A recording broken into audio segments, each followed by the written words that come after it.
Bonjour mes frères et sœurs, j'espère que vous allez bien. Moi je vais bien par la grâce de notre Père. Voilà, je suis venue lire la lecture. Voilà, donc encourageons-nous mes frères et sœurs, exhortons-nous de frères et sœurs, c'est ça aussi l'amour. Donc nous les enfants de Dieu, on doit toujours lire la parole de Dieu et de le mettre en pratique. Parce que ça c'est- c'est- c'est un vie d'un chrétien. Donc, papa, il nous apprend quand on le lit et puis aussi le mettre en pratique.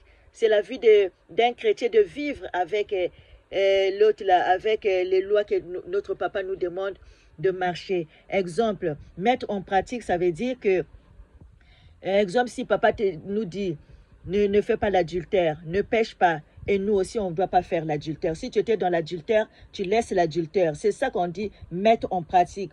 Quand on voit que papa, il est en train de nous enseigner ici, là, quand on lit sa parole, et aussi de mettre en pratique. Exemple, si tu étais une alcoolique, papa nous dit qu'il ne faut pas fumer, ne faut pas nivrer avec des boissons alcooliques.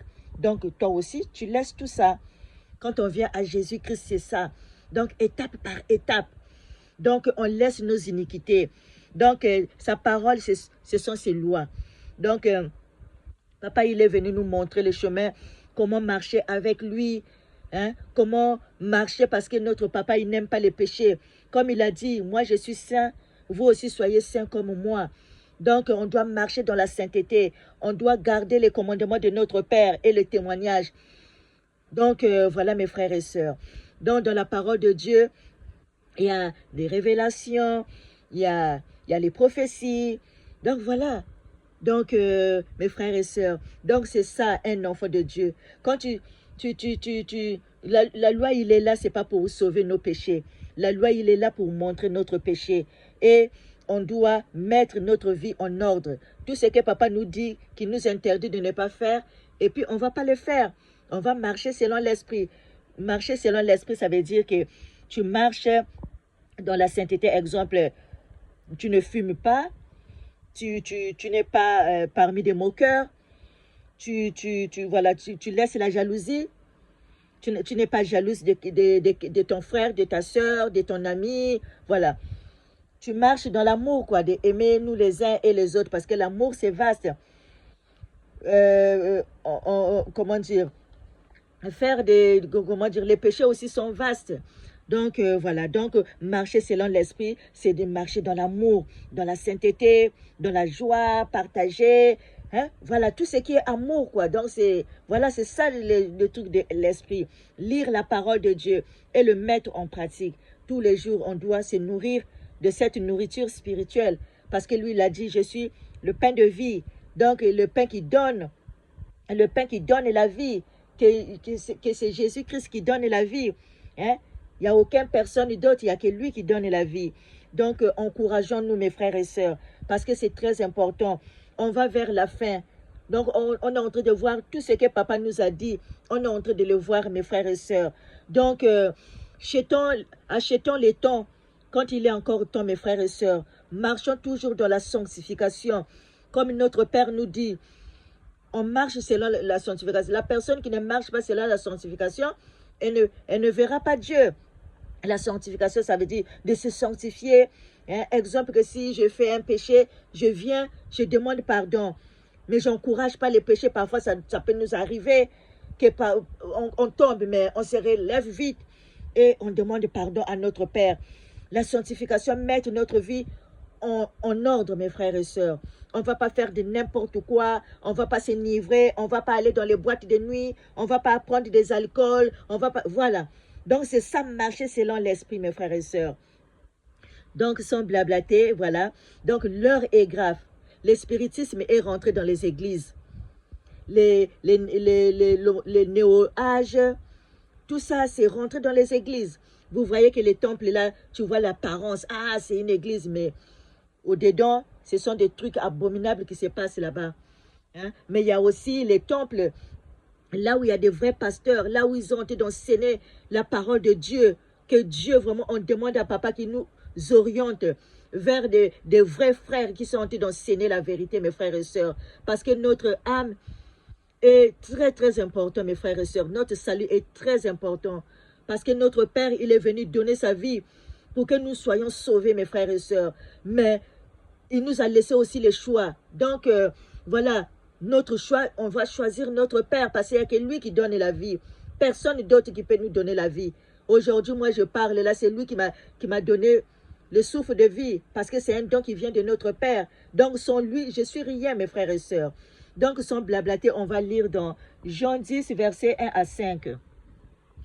En vérité, je vous le dis, celui qui rentre pas par la porte dans la bergerie, mais qui monte par ailleurs est un voleur et un brigand. Mais celui qui entre par la porte est le berger des brebis. Le portier lui ouvre et les brebis entendent sa voix. Il appelle par leur nom les brebis qui lui appartiennent et il les conduit dehors. Lorsqu'il a fait sortir toutes ses propres brebis, il marche devant elles, et les brebis le suivent, parce qu'elles connaissent sa voix. Elles ne suivront point un étranger, mais elles fuiront loin de lui, parce qu'elles ne connaissent pas la voix des étrangers. Gloire à Jésus. Hein? Jean 10, versets 10 à 15. Le voleur ne vient que pour dérober, égorger et détruire. Moi, je suis venu afin que les brebis aient la vie et qu'elles soient dans l'abondance. Je suis le bon berger. Le bon berger donne sa vie pour ses brebis. Mais le mercenaire qui n'est pas le berger et à qui n'appartiennent pas les brebis voit venir le loup, abandonner les brebis et prend la fuite. Et le loup les ravit et les disperse. Le mercenaire s'enfuit parce qu'il est mercenaire et qu'il ne se met point en peine de brebis. Je suis le bon berger. Je connais mes brebis et elles me connaissent. Comme le Père me connaît et comme je connais le Père, et je donne ma vie pour mes brebis. Voyez-vous, mes frères et sœurs, hein? Là, la parole nous dit clairement, parce que les brebis les brebis de Dieu, ce sont ses enfants. Hein? Quand ils entendent la parole de Dieu, même si ils sont en danger, ils sont chez le faux évangile, mais quand ils vont écouter la voix de notre Père, le vrai évangile, là, ils vont quitter de là, parce qu'il a entendu la voix de son Père. Comme papa, il nous dit, c'est tellement clair. Hein? Même quand on va ou bien dans les groupes comme ça, là, et que la personne qui est en train de nous enseigner, si vraiment qu'il n'est pas l'autre là, le brebis de Dieu, si c'est un mercenaire, mais quand ce brebis là, quand il va écouter la voix de notre Père, sa vraie évangile, cette brebis là, il va dire, ah ben c'est ça la vérité. Ah maintenant c'est là où il y a la vérité. Il quitte le groupe. Hein, c'est comme ça. Donc papa il a dit, mes brebis écoutent ma voix, ils connaissent ma voix. Quand je les appelle avec leur nom, ils viennent. Donc les personnes qui n'écoutent pas la voix de Jésus-Christ, il ne lui appartient pas. Hein? Mais ces brebis écoutent la parole de Dieu. Comme les gens là qui n'écoutent pas, c'est comme les gens, les athées. Exemple, ils entendent la parole de Dieu, mais ils s'en fichent, ils disent que Dieu n'existe pas. Hein? Mais quand un enfant de Dieu, qu'il entend la parole de Dieu, directement, il est content. Et puis, voilà, il vient vers Dieu, parce qu'il a entendu la voix de son Père. Hein, c'est ça que papa, il veut nous dire ici. Hein? Parce que celui qui n'est pas sa brebis, ben, il n'écoute pas sa voix, il s'en fiche. Hein? Il préfère aller écouter les faux évangiles, les faux prophéties, là où on leur vend du rêve. Hein? Ils vont toujours là-bas. Quand tu leur dis la vérité, non. Et ils vont dire que non, on ne croit pas, des choses comme ça là. Ça, c'est les brebis là qui n'appartiennent pas à Dieu. Mais le brebis de Dieu, quand il écoute la voix de son Père, elle sait que, ça c'est mon Père. Là, il a écouté la vérité parce qu'il aime la vérité, parce qu'il cherche la vérité, il a trouvé la vérité de son Père. Là, il a entendu la voix de son Père, il vient vers son Père. Donc voilà mes frères et sœurs. Donc c'est tellement merveilleux mes frères et sœurs. Là vraiment, c'est clair là. Donc là on va lire dans 1 Jean chapitre 4 verset 3 à 4. Et tout esprit qui ne confesse pas Jésus n'est pas de Dieu. C'est celui de l'Antéchrist, dont vous avez appris le venu,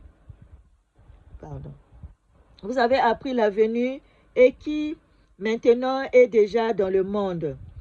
Vous petits enfants, vous êtes de Dieu et vous les avez vaincus, parce que celui qui est en vous est plus grand que celui qui est dans le monde.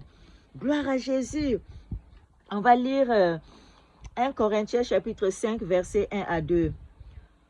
On entend dire généralement qu'il y a parmi vous de l'impudicité et une impudicité telle qu'elle ne se rencontre pas même chez les païens. C'est au point que l'un de vous a la femme de son père, et vous êtes enflé d'orgueil, et vous n'avez pas été plutôt dans la fiction, afin que celui qui a commis cet acte fût ôté du milieu de vous. Gloire à Jésus. Donc voilà mes frères et sœurs. Donc quand on vient à Jésus-Christ, c'est ça. Donc, le spiritisme est rentré dans l'église, comme je viens de dire tout à l'heure. Donc, faisons attention à qui nous tendons nos oreilles. Il y a de fausses prophéties qui ne viennent même pas de Dieu. Donc, ça devient du quoi et du n'importe quoi, mes frères et sœurs. Donc, si on n'a pas le discernement, on va gober tout. Mais quand on lit la parole de Dieu, on va comprendre. Ah, si ce frère-là, il est en train de dire la vérité. Si le frère-là, il est en train de dire des mensonges, on va connaître par rapport à la parole de notre Père, parce que notre Père, il nous a tout dit ici, là, pour qu'on ne puisse pas avoir comment dire, des gens à flottant à tout vent, mes frères et sœurs. Donc, soyons comme un arbre planté d'un courant d'eau qui porte des fruits. À chaque fois, la parole de Dieu nous arrose, et puis on porte de bons fruits envers notre Père Jésus-Christ, le roi des rois. Donc, il faut qu'on soit comme une maison bâtie sur notre Père. Parce que si le vent vient, les tentations viennent, cette maison-là ne va pas tomber. Parce que tu es ancré avec notre Père Jésus-Christ, le roi des rois. Mais si tu écoutes les faux évangiles et que le vent vient, toutes les tentations viennent, tu vas tomber. Ça serait difficile pour se remettre debout. Donc, c'est pour ça, toujours, on marche toujours dans la sanctification. Donc, sans la sanctification, nul ne verra Dieu. Donc, un vie d'un chrétien, c'est celui-là qui garde les commandements de Dieu et qui les met en pratique. Et puis aussi, il garde l'autre là, comment dire, les témoignages de notre Père. Donc, voilà mes frères et sœurs. Donc, la loi de notre Père, ça ne passera point. Il a dit, j'étais hier, aujourd'hui et éternellement. Toute chose passera, mais ma parole ne passera point. Donc, sa parole est éternelle, mes frères et sœurs. C'est son caractère. Donc, on va suivre notre Père, comme il a dit. Soyez saints, comme moi je suis saint. Donc, marchons toujours dans la sainteté, mes frères et sœurs. Et on n'est pas là seulement à écouter, Quand on écoute, quand on lit la parole de Dieu, c'est que Papa, il est en train de nous apprendre. Et aussi, on les met en pratique. Et en lisant toujours l'autre là, la parole de Dieu, de se nourrir de cette nourriture-là, mes frères et sœurs. Parce que c'est lui seul que l'autre là, qui donne la vie. C'est lui seul qui est la vie. Et c'est lui qui nous donne la vie. Parce que sans lui, on ne peut rien faire, mes frères et sœurs. Donc, marchons toujours dans la sainteté, mettons sa parole en pratique et pratiquons toujours le bien. Laissons tout le mal et on pratique toujours le bien, mes frères et sœurs. Que la lumière de notre Père nous éclaire au nom de Jésus-Christ. Amen.